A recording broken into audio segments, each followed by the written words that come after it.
भारत आणि बांगलादेशमधील संबंध तणावामध्ये माजी पंतप्रधान शेख हसीना सत्तेतून बेदखल झाल्याने संबंधांमध्ये परिणाम।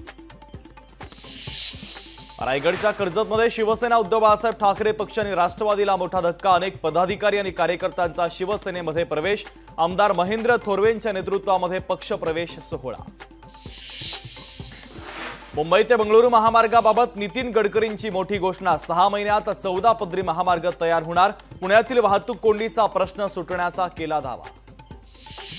शक्तीपीठ महामार्गाला केवळ 2 जिल्ह्यांचा विरोध। कोल्हापूर आणि नांदेड वगळता इतर जिल्ह्यांकडून महामार्गाची मागणी। शेतकऱ्यांशी संवाद साधत विरोध दूर करण्याचे रस्ते विकास महामंडळाचे आदेश।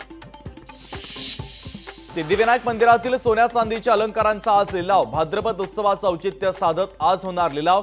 गणपती चरणी अर्पण केलेल्या दागिन्यांचा लिलाव।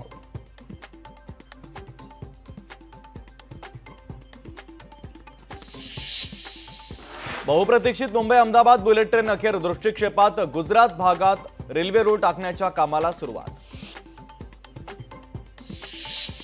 धनगर समाजाला कायद्याच्या चौकटीमध्ये आरक्षण दिलं जाईल। मुख्यमंत्र्यांचं धनगर समाजाच्या शिष्टमंडळाला आश्वासन।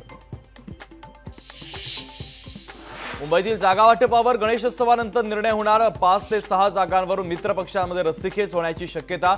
शिवसेना उद्धव बाळासाहेब ठाकरे पक्षाचा 20 तर काँग्रेसचा 18 जागांवर दावा।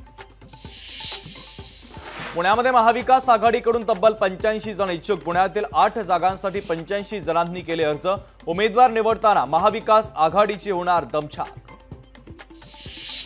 वाशिममध्ये गणेश विसर्जनामध्ये लेझरच्या झगमगाटावर बंदी। वाशिमच्या जिल्हाधिकाऱ्यांकडून बंदीचे आदेश। कोल्हापूरमध्ये गणेश भक्तांना दुखापत झाल्यानंतर बंदी।